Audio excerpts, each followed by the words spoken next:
శ్రీమాత్రే నమః. అమ్మకు ప్రేమతో ఛానల్కి స్వాగతం.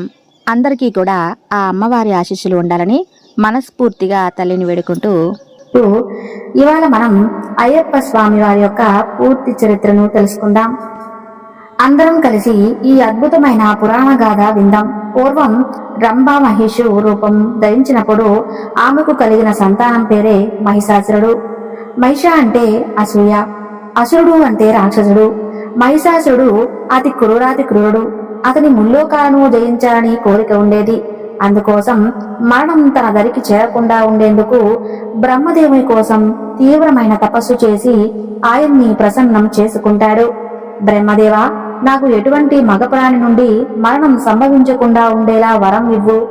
ఎలాగో నాకు ఈ శక్తిహీనులైన ఆడవారంటే భయం లేదు అని అంటాడు మహిషాసురుడు.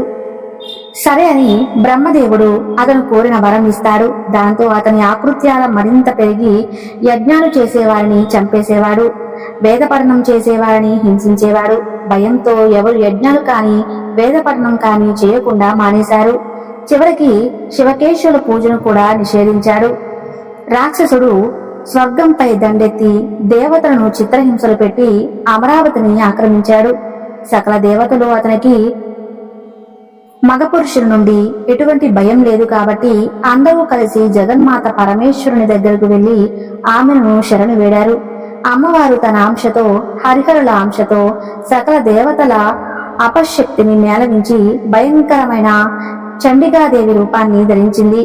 బగబగా మండుతున్న ఎర్రని నేత్రాలతో దేవతల సమర్పించిన ఆయుధాలతో కథనారంగంలోకి దూకింది. అమ్మవారు ఆ మహిషాసురునితో ఘోరమైన యుద్ధం చేయనారంభించింది.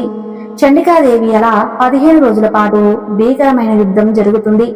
మహిషాసురుడు తన రూపాన్ని మారుస్తూ ఆ దేవతల నుండి తప్పించుకుంటూ ఉంటాడు. చివరగా అసురుడు మహిషి రూపం ధరించినప్పుడు ఆ చండీమాత తన ఎడమకాలితో తొక్కి కత్తితో అతని తలని ఖండిస్తుంది. అలా జగన్మాత లోకాలను శాంతి కలిగిస్తుంది. తన అన్నయ్య మహిషాసురుని మరణం గురించి తెలుసుకున్న మహిషి కోపంతో ఊగిపోతూ దేవతలపై తీవ్రమైన పగతో రగిలిపోతూ ఉంటుంది. దేవతలకు నరకాన్ని చూపించాలని నిర్ణయించుకొని అందుకోసం బ్రహ్మ గురించి కఠోరమైన తపస్సు చేయనారంభించింది. ఆమె కర్ణ కఠోరమైన స్వర్ణంతో లోకాలు దద్దరిల్లుతున్నాయి. అలా ఎంతగా తపస్సు చేసి బ్రహ్మ రాకపోయేసరికి మహిషి పట్టు విడవకుండా తన శరీరం ఎముకల గూడులా మారిపోతున్నా తపస్సు చేస్తూనే ఉండిపోయింది. చివరికి ఆ బ్రహ్మదేవుడు రాక తప్పలేదు. మహిషిని తపస్సుకు మెచ్చాను, నీకేం వరం కావాలో కోరుకో అని అడుగుతాడు. దేవా, నేను ఇంద్రాది దేవతలను కూడా అలోవోకగా జయించగలను.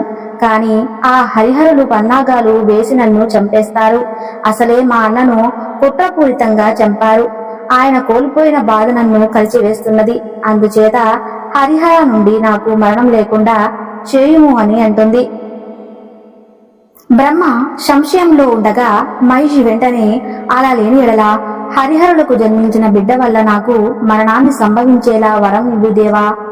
అంతేకాకుండా అతను 12 ఏళ్లు సాధారణ మనుషుల భూలోకంలో నివాసం చేసిన తర్వాతే నన్ను చంపే శక్తి అతనికి సంక్రమించేలే చేయండి అంటుంది.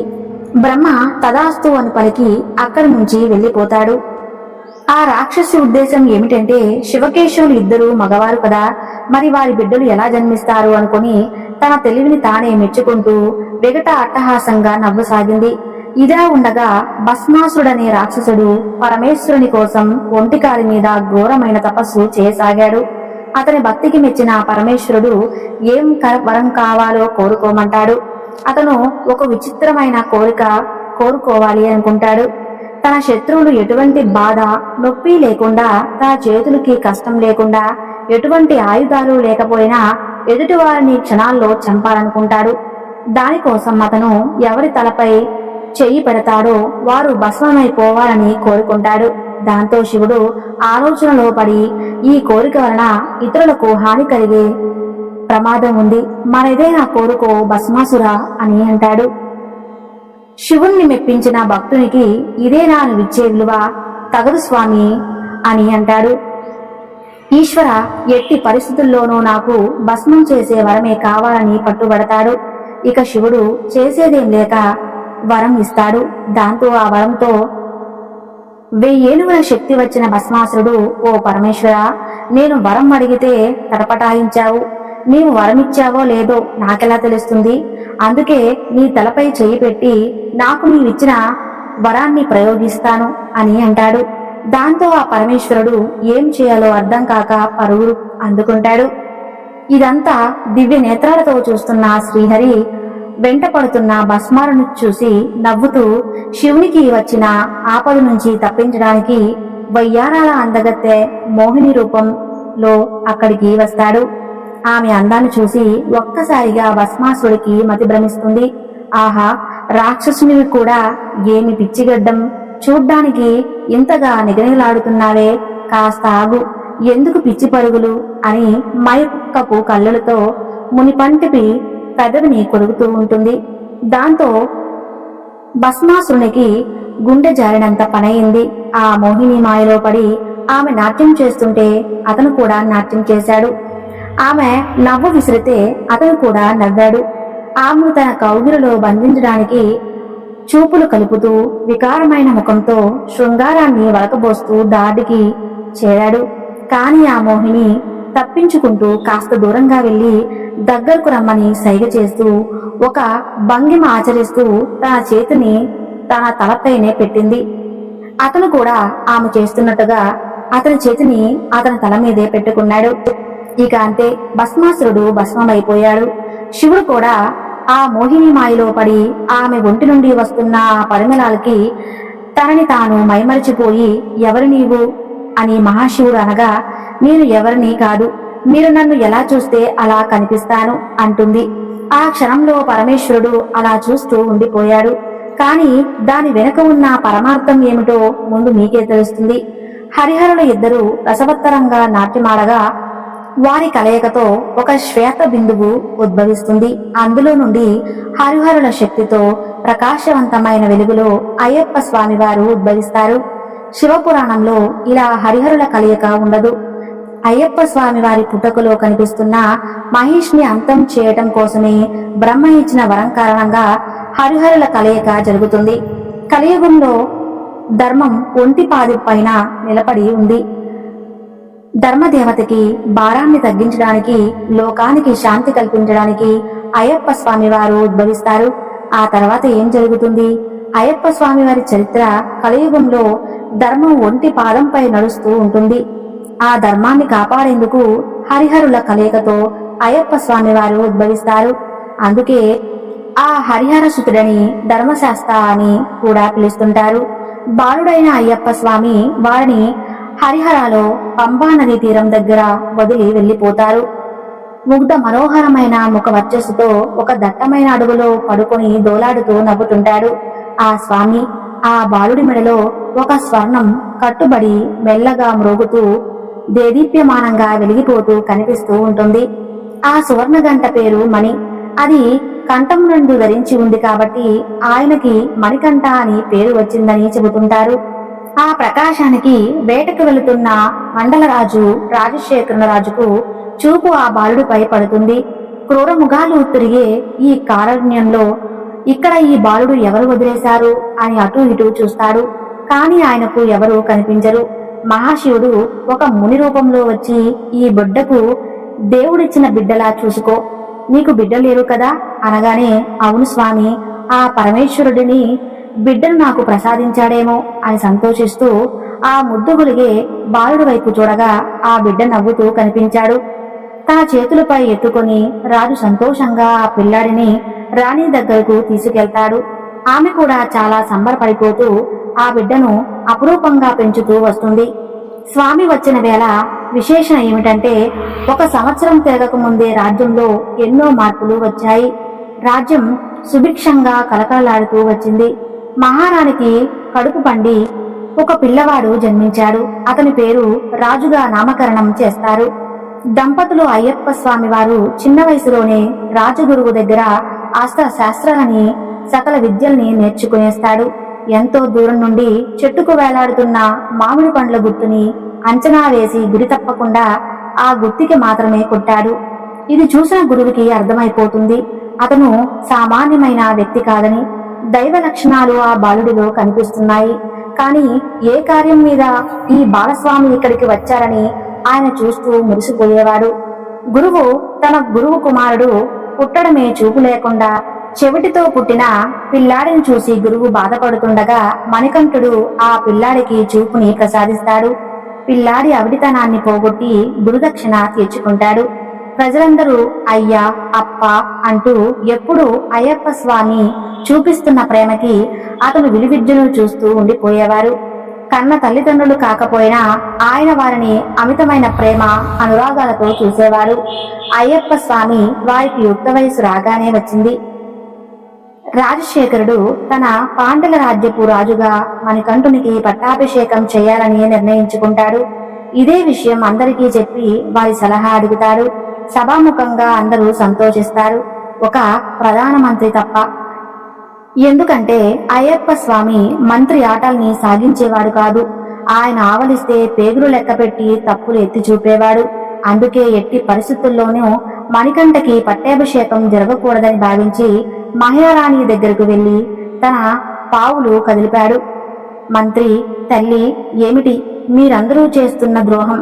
సొంత కుమారుడు ఉండగా దత్తపుత్రునికి పట్టాభిషేకం చేయటమేమిటి? పిల్లాడు పెద్దయ్యాక పదవి కూడా కన్న తల్లిగా అతని మీరు మోసం చేస్తున్నారు కదా. అతను ఒక బానిసలాగా మణికంఠ దగ్గర ఉండిపోవాల్సిందేనా? మీరే ఆలోచించుకోండి అని చెప్పి విషం చల్లుతున్న మంత్రి మొదట ఆ మాటల్ని పట్టించుకోలేదు మహారాణి. ఆ తర్వాత తల్లి ప్రేమ గుర్తొచ్చి కంగారు పడి మణికంఠుడు రాజవ్వకూడదని నిర్ణయించుకుంటుంది. మంత్రి రాణి ఇద్దరూ కలిసి మణికంఠుణ్ణి ఎన్నో విధాలుగా మట్టు పెట్టాలనుకుంటారు. కానీ మణికంఠుడు వీటన్నిటినీ తుడిచిపెట్టేస్తాడు.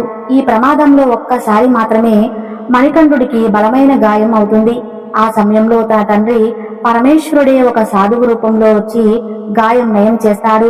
పట్టాభిషేకాన్ని ఎలాగైనా ఆపాలని రాణి తనకి విపరీతమైన తలనొప్పి వచ్చినట్టు ఎన్నో రోజులుగా మంచంపై పడి నాటకమాడుతుంది. మంత్రి పురమాయించిన వైద్యులందరూ రాణి గారికి ఆ తలనొప్పి తగ్గాలంటే పులి పాలు తీసుకురావాలని చెప్పారు. పులిపాలు తేవాలంటే అది అప్పుడే పుట్టిన పిల్లలకి జన్మనిచ్చి ఉండాలి. అలాంటి దాని జోలికి వెళ్తే ఖచ్చితంగా ప్రాణాల్ని హరించి వేస్తుంది. రాజ్యంలో ఎంతో మంది వీరులు పులిపాలు తేవడానికి వెళ్లి పులి చేతిలో తిరిగి రాలేదు. తండ్రి, పులిపాలు తేవడానికి నన్ను పంపించండి అని అడుగగా రాజశేఖరుడు అస్సలు ఒప్పుకోలేదు. కాని అయ్యప్ప స్వామి ఎలాగోలా ఒప్పించి అడవికి వెళ్తుండగా ప్రయాణానికి కావలసిన ఏర్పాట్లను రాజు దగ్గరుండి చేస్తాడు. మాసిపోకుండా ఉండే నీలరంగు సంచుల్లో 13 కన్నుల టెంకాయ, భగవంతుని కొరకు నివేదనా వస్తువులు, 2 వారలో యాత్రకు ఉపయోగించే సామాగ్రి, తినుబండారాలు, దినుసులు కట్టి ఆ సంచి మణికంఠుడికి ప్రేమతో అప్పగిస్తాడు రాజు. ఆ మూటను ఇరుముడి అంటారు. ఇరుముడిని శిరస్సును ధరించి క్రూర మృగాలు తిరిగే అడవిలో ఒంటరిగా ప్రయాణిస్తూ ఉంటాడు మణికంఠుడు. ముల్లోకాలను పీడిస్తూ దేవతలను చిత్రహింసలు పెడుతూ అడవిలోని గిరిజనుల ప్రాణాలు హరించి వేస్తున్న మహిషి యుద్ధం చేసే సమయం రానే వచ్చింది. నారదుడు నారాయణ నారాయణ అంటూ మహిషి ఇంతకు వెళ్లి నిన్ను అంతమొందించడానికి ఆ హరిహరసుతుడు వచ్చేశాడు అనగానే భారీ కోపముద్రైన మహిషి ఊగిపోతుంది. అయ్యప్ప స్వామి వారు ఆ మహిషితో భీకరమైన యుద్ధానికి తలపడతాడు. మహిషి అడవులకి పెద్ద పెద్ద వృక్షాలు నేల కొరిగిపోతున్నాయి. ఆ యుద్ధాన్ని చూడటానికి దేవతలు భూమికి దిగివచ్చారు. గీత మహోంతో ఆవేశంతో రగిలిపోతూ ఒక్కసారిగా స్వామివారికి దూకింది. అయ్యప్ప స్వామివారు ఆ మనిషిని పట్టుకుని నేలకేసి బలంగా బాదాడు. ఆ తర్వాత ఆ మనిషిపై తాండవమాడాడు. దాంతో ఉక్కిరి బిక్కిరై ఊపిరాడక ఆ మనిషి మరణిస్తుంది. మరణించిన ఆ ఘోరమైన శరీరం నుండి లీలావతి అనే అందగత్తె బయటికి వస్తుంది. ఆమె పూర్వజన్మలో ఒక మహాముని కుమార్తె. అందచందాలు కలిగినటువంటి సుందరి.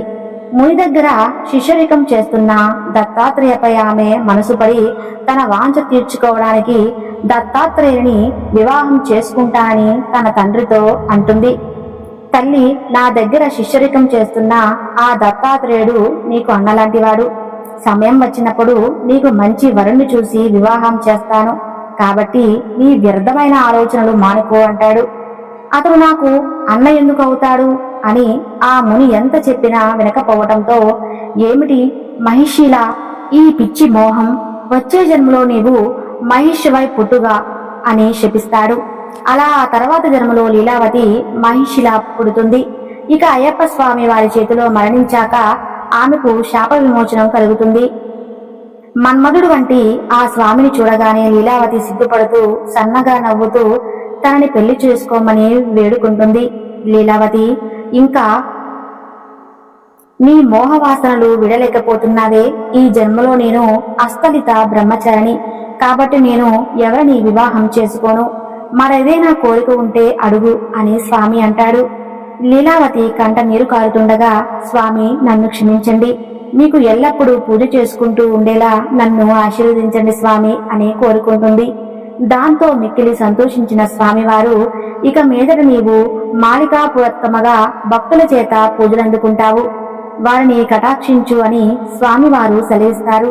దాంతో నేటికి ఆ మహిషరూపధారి అయిన లీలావతి మాలికాపురత్తమ్మ శబరిమలలో పూజలు అందుకుంటూ ఉంటుంది. ఇదంతా గమనిస్తున్న పరమేశ్వరుడు మణికంఠ దగ్గరకు వచ్చి, నాయనా, ఇక నీవు ఈ భూమి మీదకు వచ్చిన కార్యం ముగిసింది అనగానే, లేదు స్వామి, నేను చేయాల్సిన కార్యం ఇంకా మిగిలే ఉంది. పులిపాలు తెస్తానని నన్ను పెంచిన తల్లికి మాట ఇచ్చాను, అది పూర్తి చేసుకున్న తర్వాత నేను ఈ అవతారాన్ని చాలిస్తాను అంటాడు స్వామి. అప్పుడు ఇంద్రాది దేవతలు, నీ వలన లోకాలకు శాంతి కలిగింది కాబట్టి మేమందరం నీ కోసం పులులుగా మారతాం, మీరు కాదనకుండా మాపై ఎక్కండి అని ఇంద్రాది దేవతలు అడగగానే స్వామి చిరునవ్వుతో సరేనని ఒక పులి మీద ఎక్కి రాజ్యానికి వెళ్తుంటాడు. పులులకు మధ్య మణికంఠుని చూసిన ప్రజలు మూర్ఛిల్లి పడిపోయారు. మరికొంతమంది భయంతో పరుగులు అందుకున్నారు. కోట చేరుకున్నాక మణికంఠుణ్ణి రాజారాణి చూస్తారు. కాబట్టి బుద్ధితో కుట్రలకు పాల్పడిన రాణి ప్రధానమంత్రులకు కాసేపు ఇంద్రియాలు పనిచేయలేకపోయాయి. వెంటనే వారు స్వామివారితో, స్వామి, ఈ పులులను పంపించేసేయండి, మాకు భయంగా ఉంది, మా తప్పులను క్షమించమని స్వామిని వేడుకుంటారు. స్వామి, మీరు సాధారణ వ్యక్తి కాదని మేము గుర్తించలేకపోయాం, మా తప్పులు మన్నించి మీరు ఈ రాజ్యానికి రాజుగా పట్టాభిషిక్తుడు అవ్వండి అని పరిపాలి విధాలా వేడుకుంటారు. మణికంఠ వారిని ఒక చిరునవ్వుతో క్షమించేశారు. కానీ తల్లిదండ్రులు, నేను వచ్చిన కార్యం ముగిసింది కాబట్టి నా అవతారం ముగించే సమయం ఆసన్నమైంది అని మణికంఠుడు అనగానే మిగిలిన దేవతామూర్తులు తన నిజరూపాన్ని ధరించారు. ఆ దేవతలు మనస్ఫూర్తిగా అక్కడ వారిని ఆశీర్వదించి తమ లోకాలకి వెళ్ళిపోతారు. నాకు ఎందుకు ఈ రాజ్యములు నా తమ్ముడికి విధించాలి అని ఎంత చెప్పినా వినకుండా బలవంతం చేస్తున్న తల్లిదండ్రులతో, మీరు నన్ను అయ్యా, అప్ప అని ఇన్ని రోజులు ఎంతో ప్రేమగా పిలిచారు, ఇక మీదట నా భక్తులు నన్ను అయ్యప్ప అని ప్రేమగా పిలుచుకుంటారు. ఈ బాణం ఎక్కడ పడితే అక్కడ నాకు మందిరాన్ని నిర్మించండి అని మణికంఠ అంటాడు. ధనస్సు నుండి వేగంగా గాల్లోకి దూసుకుపోతున్న బాణం శబరిమలలో నేలకి బలంగా గుచ్చుకొని నిలబడుతుంది.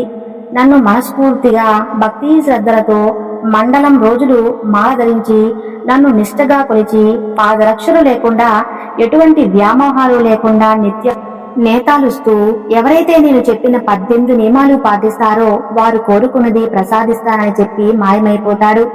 మండలం అంటే 40 రోజులు, కొంతమంది 40 రోజులని, మరికొంతమంది 49 రోజులని ఏవేవో చెప్పుకుంటూ ఉంటారు. ఈ విషయాన్ని గమనించగలరు.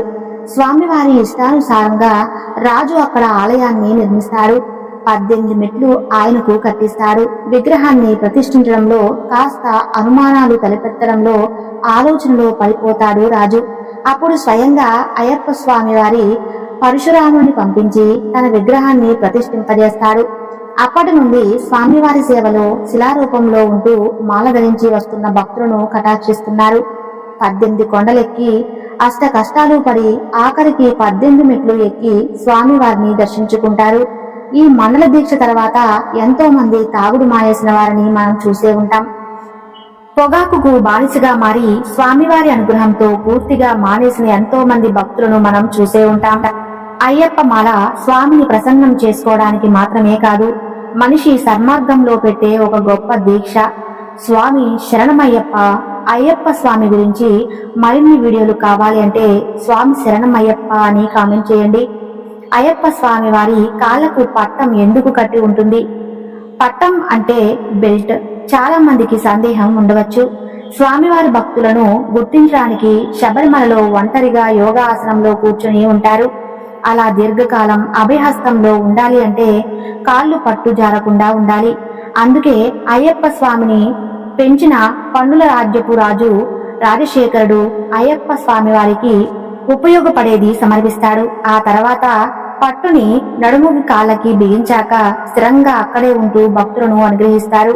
స్వామివారు ఇదే రకమైన పట్టాన్ని యోగ నరసింహ స్వామివారు, దక్షిణామూర్తి స్వామివారు ధరించడం మనం చూసే ఉంటాం.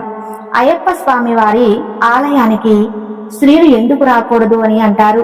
ఈ ప్రశ్న చాలా మంది మదిలో మెదులుతూ ఉంటుంది. ఇప్పుడు సమాధానం తెలుసుకుందాం. అయ్యప్ప స్వామివారు బ్రహ్మచారి కాబట్టి ఆడవారు స్వామివారి దగ్గరకు రాకూడదని కొందరు చెబుతుంటారు. అలానే స్వామివారి లోకాలను ముప్పు తిప్పలు పెడుతున్న మహిషి అనే రాక్షసిని చంపి అప్పుడు ఆ భయంకరమైన శరీరం నుండి లీలావతి అనే ఆమెకు శాప విమోచనం కలిగి బయటికి వస్తుంది. అందుకే ఆమె స్వామివారిని కోరుకుంటుంది. కానీ స్వామివారు, నేను ఈ జన్మ బ్రహ్మచారిని కాబట్టి నీ కోరిక తీర్చలేను, కానీ నా భక్తులను అనుగ్రహించే భాగ్యాన్ని ప్రసాదిస్తున్నాను. ఇప్పటి నుంచి నువ్వు మాలికా పురత్తమ్మగా పేరు పొంది నా భక్తులను అనుగ్రహిస్తుంటావు అని స్వామివారు చెప్పారు. అందుకు లీలావతి ఎంతగానో సంతోషిస్తుంది. ఆమె ఆలయం కూడా స్వామివారిని మండపం పక్కనే ఉంటుంది. స్వామివారు మాలికా పురత్తమ్మ గౌరవించి వయసులో ఉన్న ఏ స్త్రీ కూడా తన ధర్మానార్థం రాని అభయం ఇచ్చారని కొంతమంది చెబుతుంటారు. సైంటిఫిక్ గా మాట్లాడితే ఎందుకు రాకూడదు అని అంటారు. తెలుసుకునే ముందు మనం మన ఆలయ నిర్మాణం గురించి తెలుసుకోవాలి. సాధారణంగా ఆలయాలు ఎక్కడైతే శక్తి ఉత్పన్నమవుతుందో ఆ ప్రదేశం నిర్మిస్తారు. ఆ శక్తిని మరింత పెంచేలా ధ్వజస్తంభం, మూలమూర్తి, గోపురాలను నిర్మిస్తారు. అందుకే మనం గుడిలోకి వెళ్ళగానే చాలా ప్రశాంతంగా ఉంటుంది. మనం ఒక మంత్రాన్ని పలికిన గుడిలోకి వెళ్ళిన శక్తిని శరీరంలోకి కింద భాగం నుండి పై భాగానికి వెళ్లేలా చేసి మనకి ప్రశాంతతని, జ్ఞానాన్ని పెరిగేలా చేస్తాయి. దానినే కుండలిని శక్తి అంటారు. కానీ స్త్రీలకు ఫిర్యాదు సమయంలో శక్తి కింద భాగానికి స్రవిస్తూ ఉంటుంది. అదే సమయంలో ఆలయానికి వెళ్ళినట్లయితే గుడిలోనికి ప్రవేశించే శక్తి స్త్రీలలో కిందకు ప్రవహించే శక్తి వల్ల కలిగే సూక్ష్మ శరీర మార్పుల వల్ల అబార్షన్, విపరీతమైన నొప్పి కలగడం, రక్తం ఎక్కువగా స్రవించడం జరిగే ప్రమాదం ఉంటుంది. అలాగే గుడికి చాలా సార్లు వెళ్ళినట్లయితే నెలసరి సరైన సమయాలలో రాకపోవడం, కొన్ని నెలలు గడిచినా ఫిర్యాదు రాకపోవడం, అలానే కొన్ని నెలలైన రక్తం స్రవిస్తూనే ఉండడం, గర్భం దాల్చకపోవడం వంటి భయంకరమైన పరిస్థితులు ఎదుర్కోవాల్సి వస్తుంది. అలాంటి ఒక అత్యంత శక్తివంతమైన క్షేత్రం శబరిమల. అందుకే అక్కడికి ఋతుస్రావం జరిగే వయసు కలిగిన వారు రాకూడదని చెప్తుంటారు. మరీ ముఖ్యంగా 10 నుంచి 50 సంవత్సరాల ఉండేవారు ఖచ్చితంగా రాకూడదని చెబుతుంటారు. శబరిమల అన్న పేరు ఎందుకు వచ్చిందంటే త్రేతాయుగం నాటి కాలంలో శబరి అనే శ్రీరాముడి పరమభక్తురాలు ఈ 18 కొండల్లో నివసించేది. అందుకే ఈ ప్రాంతానికి శబరిమల అన్న పేరు వచ్చిందని చెబుతుంటారు. అయ్యప్ప స్వామి వారు రాముని రూపంలో వచ్చి శబరికి మోక్షం ప్రసాదించమని, అందుకే ఈ ప్రాంతానికి శబరిమల అన్న పేరు వచ్చిందని అయ్యప్ప స్వామి భక్తులు చెబుతుంటారు. మకర జ్యోతి అనేది ప్రతి జనవరి 14 లేదా 16 సాయంత్రం 6 నుంచి 8 గంటల మధ్య కనిపించే నక్షత్రం ఇది. శబరిమలకు ఎదురుగా ఉన్న కందమూల శిఖరంపై కనిపిస్తూ ఉంటుంది. చాలా మంది జ్యోతి రూపంలో అయ్యప్ప స్వామి వారే ప్రత్యక్షంగా కనిపిస్తూ ఉంటారని చెబుతారు. 1999, 2011లో శర్మ జ్యోతి దర్శనానికి వచ్చిన భక్తులు తొక్కిసలాటలో వరుసగా 53 మంది, 106 మంది మరణించారు. దాంతో తొక్కిసలాటకై విచారణ జరపమని court justice T Chandrashekhar mission కమిటీని ఆదేశించి వారి భక్తుల విశ్వాసానికి సంబంధించిన అంశమని విచారణ చేయలేమని తేల్చి చెప్పేశారు. ఇక రెండవది 10-11లో శబరిమల జనవరి 14న మరో తొక్కిసలాట సంభవించింది. దాంతో మళ్లీ 102 మంది భక్తులు మరణించారు. దాంతో కోర్టు మళ్లీ విచారణ చేయాలని ఆదేశించింది. ఈ విచారణ జరిపే సమయంలో వారికి ఆశ్చర్యకరమైన విషయాలు బయటపడింది. ఆ వెలుగు శబరిమల నుండి కనిపించే ఖగోళ కాంతిని అది మానవ నిర్మితం కాదని తేల్చి చెప్పింది. మకర జ్యోతి, మకర విలక్కుకి తేడా ఉంటుంది. మకర విలక్కు అనేది పొన్నమ్మ మెడలో గిరిజనులు ఒక జ్యోతిని వెలిగిస్తే వచ్చే కాంతి 4 కిలోమీటర్ల దూరం నుండి వచ్చే భక్తులకి ఇది మకర జ్యోతిలా కనిపిస్తుందని, కాబట్టి కొంతమంది వీటి మధ్య తేడా తెలియక మకర జ్యోతి అనే అబద్ధం అని చెబుతుంటారు. ఈ ముఖ్యమైన విషయంలో అందరికీ ఒక క్లారిటీ వచ్చింది అని భావిస్తున్నాం. శబరిమల భారతదేశంలోని ఒక సంపన్నమైన దేవాలయం. అయ్యప్ప స్వామి వారి ప్రసాదం ఎంత అద్భుతంగా ఉంటుందో మనందరికీ తెలుసు. ఆ ప్రసాదాన్ని 60 ప్రసాదం అంటారు. నెయ్యి, బెల్లాన్ని ఉపయోగించి ప్రసాదాన్ని తయారు చేస్తారు. చలికాలంలో ఈ ప్రసాదాన్ని తింటే ఒంట్లో వేడిని కలిగిస్తుంది. ఈ ప్రసాదానికి ఉపయోగించే బియ్యం ట్రావెల్ కోర్ట్ బోర్డ్ పరిధిలోని సిక్కూల్కర ఆలయం నుండి తీసుకువస్తుంటారు. స్వామి మాల ధరించి భక్తుల దుస్తులు నలుపు లేదా నీలం రంగులో ఉంటాయి. ఏలినాటి శని 7 సంవత్సరాలు ఉంటుంది. అయ్యప్ప స్వామి వారిని దేవునితో ఎందుకు ప్రజలు ఎంతగా పీడిస్తున్నామనగా, దేవా అది నా కర్తవ్యం, అందుకే నేను ఆ పని చేయక తప్పడం లేదు అని దేవుడు అయ్యప్ప స్వామితో చెప్పుకుంటాడు. దాంతో సరే అని అయ్యప్ప స్వామి నా భక్తులు అష్టకష్టాలు పడుతూ వారి అలవాట్లను దూరం చేసుకుని అడుక్కునే భిక్ష చేస్తూ చలికి వదుకుతూ కఠినమైన నియమనిష్టలు పాటిస్తూ జుట్టును కాని గోర్లను కాని కత్తిరించకుండా 40 రోజులు కఠినమైన మండల దీక్షను పూర్తి చేస్తారు. అలాగే నీకు నచ్చిన నల్లని దుస్తులను ధరిస్తారు.